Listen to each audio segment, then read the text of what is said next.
अस्सलाम वालेकुम नाज़रीन, प्रोग्राम टैक्स के साथ मैं हूं भी। नाज़रीन, आज जो हमारा टॉपिक है वो है रिफंड्स इनकम टैक्स में लिए जाते हैं और सेल टैक्स में भी। रिफंड्स लेना कितना आसान है, कानून क्या कहता है और कौन लोग जो रिफंड है वो वसूल कर सकते हैं, और ये कितनी कैपेसिटी इसकी होती है, कितनी अमाउंट होती है जिस पर फंड्स क्लेम किया जाता है। क्योंकि सैकड़ों ताजर बरादरान बड़ी बड़ी फर्में रिफंड्स ना मिलने की वजह से बंद हो चुकी हैं। ये टैक्स पेयर का कानूनी हक है, लेकिन कानूनी हक लेने के लिए भी बहुत कुछ करना पड़ता है। इस पर आज हम गुफ्तगू करेंगे और गुफ्तगू करने के लिए मेरे साथ स्टूडियो में मौजूद है उमैर बाजवा साहब। आप एडवोकेट हाई कोर्ट है, हमारे टैक्स अमूर हैं। उमैर बाजवा साहब, सबसे पहले सर आपकी तरफ आऊँगा।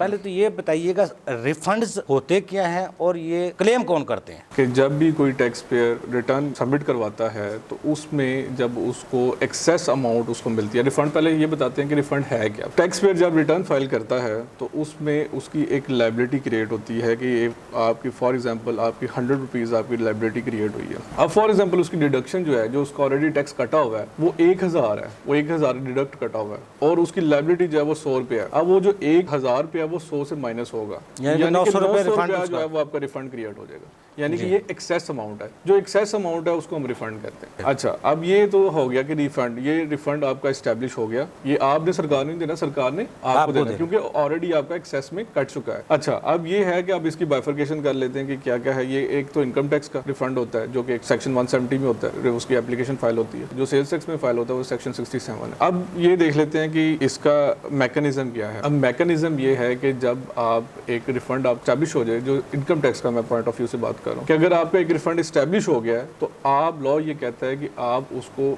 विद इन 3 इयर्स प्रेस्क्राइब उसको अप्लाई कर सकते हैं, उसकी एप्लीकेशन। ठीक है। दूसरा ये है कि जब आपने उसको अप्लाई कर दिया तो आपको 60 डेज के अंदर अंदर आपको रिफंड जो है वो सैंक्शन हो जाएगा विद इन 60 डेज। कानून के मुताबिक एक बंदा क्लेम करता है 60 दिन में उसको रिफंड मिलना चाहिए। जी जी, कानून के मुताबिक 170 में लिखा होगा। अच्छा, वो क्या करेगा, वो एप्लीकेशन फाइल करेगा, अपने उसके साथ एविडेंस लगाएगा, उसको सबमिट करेगा। उसके बाद उसको डिपार्टमेंट अब क्या करेगा, डिपार्टमेंट उसकी स्क्रूटनी नहीं करेगा।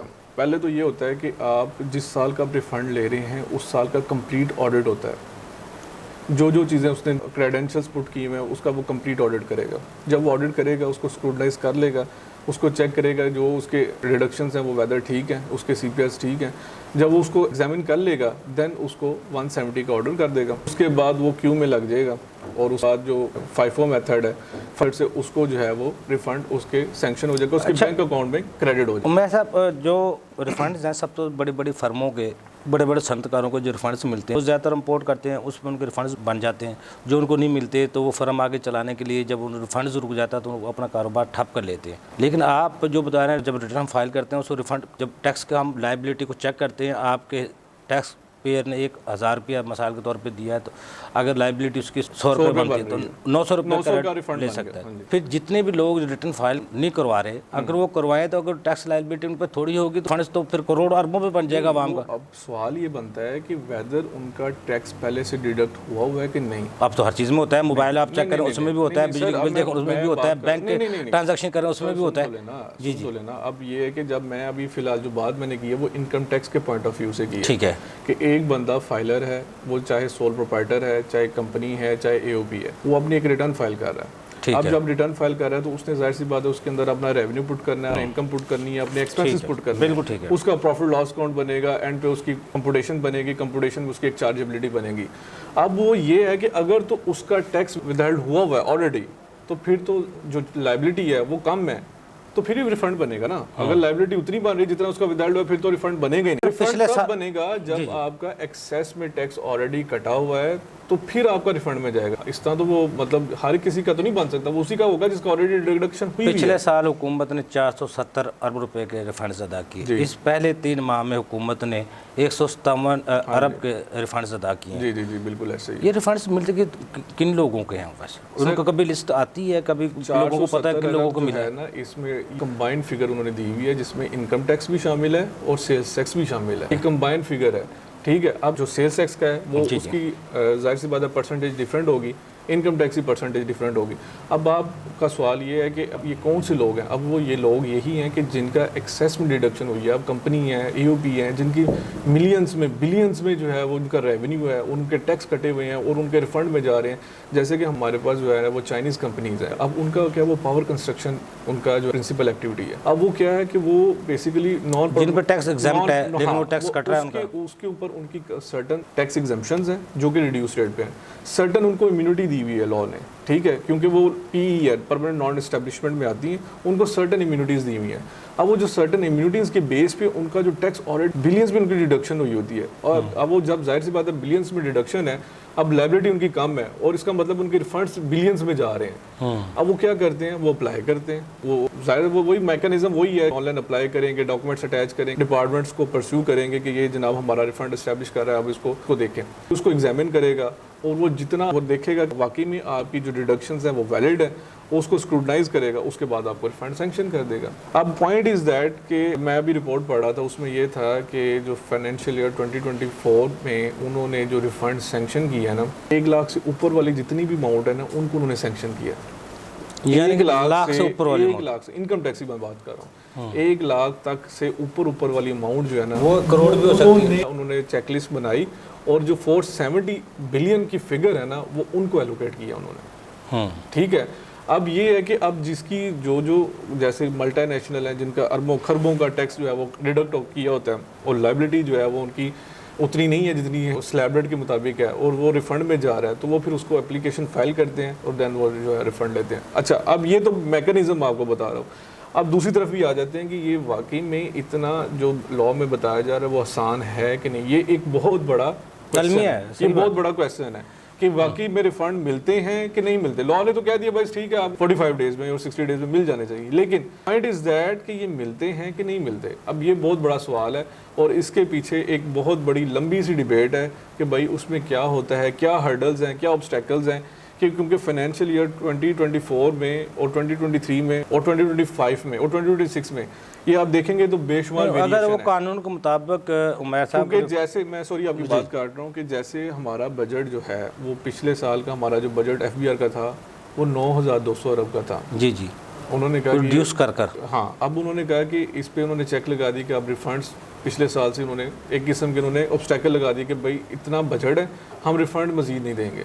अब इस साल का जो बजट है 2026 का वो 12,000 बिलियन का, मोर देन 12,000 बिलियन है। अब इस टाइम भी अभी अगर करंटली अगर सिचुएशन अब अगर आप पूछेंगे तो यही है कि अभी भी स्टिल ऑब्स्टेकल है।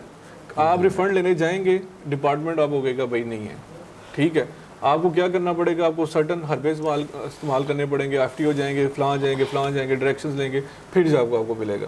अब ये कि इस पे लंबी डिबेट है जिस पे उनका मुताबिक मिलता तो फिर FTO के पास जाने की और अदालतों के पास जाने का ज़रूरत ही ना पेश है। लेकिन इशू ये है कि टैक्स पेयर को वो जो उनकी ड्यू डिलीजेंस है उसको पूरा नहीं किया जाता। अच्छा जी, उमर बाजवा साहब, आप समझते हैं रिफंड्स लेना किसी जुए शीट लाने से कम तो नहीं है? आप समझते हैं रिफंड्स का जो रूल्स हैं, कानून जो कहता है उसके मुताबिक FBR के अफसर जानबूझ के उस पर अमल नहीं करते या हमारा कानून असेस देता है जनाब इसको घुमा सकते हैं आप? ये क्वेश्चन भी आपका बहुत इंटरेस्टिंग है। क्वेश्चन इस पे भी हमारी हुई है कि इसमें ये देखे ना कि अगर आपका बजट जो है जी एग्जैजरेट उसको किया हुआ है, अच्छा और टैक्स अदाब में से रिफंड्स भी निकाल दें, एडवांस टैक्स भी निकाल दें, तो फिर FBR के पास क्या बचता है? सबसे पहले हम बात कर रहे हैं कि आप कह रहे हैं कि इसको FBR की तरफ से कोई हर्डल है या किसी की तरफ से हर्डल है। हर्डल तो इटसेल्फ है कि आपने एक, क्योंकि पहले तो देखें कॉज पकड़नी पड़ेगी कि कॉज क्या है। कॉज ये है कि पहले आपका 9,200 अरब का बजट टारगेट था 2025 तक, अब 2026 तक आपका 13,000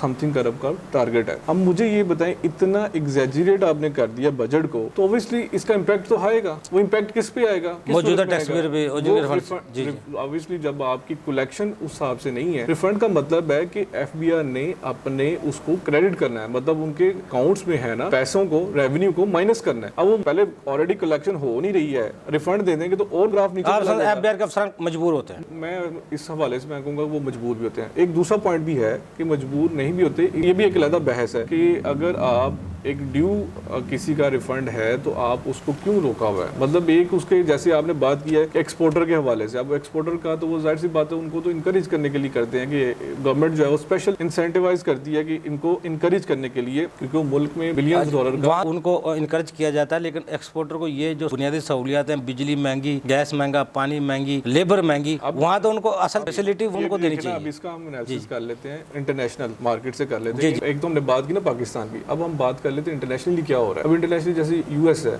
अब यूएस का इतना आसान सिस्टम है कि सर अगर किसी भी बंदे को कोई रिटर्न फाइल करता है तो उसका ना कोई टैक्स क्रेडिट है या टैक्स रिफंड जा रहा है, तो सिर्फ ऑनलाइन अप्लाई करना है और उसको एक टाइम लिमिट बता दी जाती है कि इस टाइम लिमिट में आपके बैंक में क्रेडिट हो जाएगा और सर वो उसी डेट पे उसको क्रेडिट हो जाता है। सर इसका मतलब क्या है, जब आप टैक्स पेयर को इंसेंटिवाइज करेंगे, उसको फैसिलिटेट करेंगे तो टैक्स पेयर खुद आपको टैक्स जो है वो जमा करवाएगा। अब उनको टैक्स पेयर को पता है कि सरकार को, एक जनरल मकूला हमारे में मशहूर है कि सरकार को पैसे देना तो आसान है, सरकार से पैसे लेना बहुत मुश्किल है। सही कह रहे हैं। जब आपका ये कॉन्फिडेंस आप उनको बिल्ड कर देंगे ना, तो मेरे ख्याल से इसमें कलेक्शन में भी बेहतरी आएगी, टैक्स पेयर का कॉन्फिडेंस भी बहाल होगा, तीसरा आपके फिगर्स भी बेहतर होंगे। मेरा अपना पर्सनल ओपिनियन ये है। रिफंड्स लेने के लिए एक तो टैक्स पेयर के माइंडसेट में मैंने 10% देना है, 20% देना है, तो ये कॉन्सेप्ट भी है डिपार्टमेंट में, लेकिन आप जैसा कह रहे हैं फिर तो वो कॉन्सेप्ट वाले लोग आसानी अपना टैक्स वसूल कर लेते हैं। ये ऑफ द रिकॉर्ड बातें, मेरे ख्याल से इसको ऑफ द रिकॉर्ड ही रहने दीजिए, क्योंकि लेकिन हकायक तो है ना, लोगों को सामने, लोगों को सबको तो पता है यार रिफंड लेना इसे जुआ शीट लाने से कम नहीं है। नहीं, वो बात ठीक है, वो हम इसको ना इस तरह कह लेते हैं कि रिफंड में ना बेशुमार हर्डल्स और ऑब्स्टेकल्स होती हैं,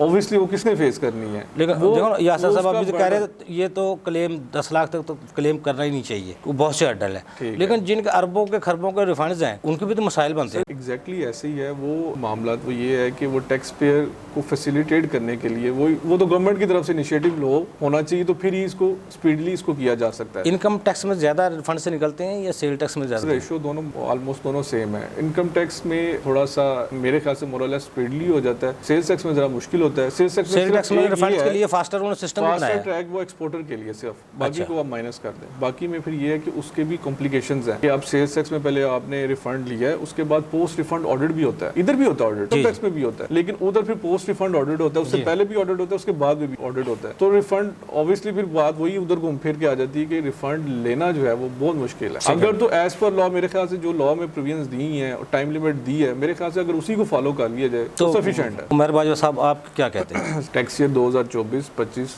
इन चारों सालों का गैप एनालिसिस करे, एक फिगर तो आती है ना टेंटिव के इतने हर साल इतना रिफंड होना है। बिल्कुल ऐसी है। मेरी अपनी जाती राय है कि इसमें ना एफबीआर को एक बाकायदा तौर पे बजट एलोकेट कर देना चाहिए, एक बजट एलोकेट करना चाहिए और उसको सेपरेट रखना चाहिए, जैसे कि उनका टैक्स एक्सपेंडिचर्स है। टैक्स एक्सपेंडिचर्स में क्या होता है, जो एग्जाम्पशंस देते हैं, जो रिड्यूस रेट पे देते हैं, जो टैक्स क्रेडिट देते हैं, वो भी एक अलग उन्होंने किया। जैसे टैक्स ईयर 2024 में उन्होंने 40% एफबीआर ने खुद अपनी उनकी रिपोर्ट में शामिल लिखा हुआ है कि 40% हमने टैक्स एक्सपेंडिचर्स किए हैं। मेरे ख्याल के मुताबिक उसको भी एक उसी जुमरे में डाला जाए और उसका बजट एलोकेट किया जाए, ताकि इससे क्या होगा, टैक्स पेयर को फैसिलिटेट होगा, टैक्स पेयर को प्रॉपर रिफंड्स मिलेंगे। जब टैक्स पेयर का कॉन्फिडेंस बहाल होगा कि यार पैसे मिलते भी हैं सरकार से, सिर्फ पैसे देने नहीं है, मिल भी जाएंगे, जब ये कॉन्फिडेंस बिल्ड होगा तो मेरे ख्याल से कलेक्शन भी बेहतर होगी, कलेक्शन बेहतर होगी तो बजट बेहतर होगा, बजट बेहतर होगा तो सर हमारे साहब आपको बहुत शुक्रिया।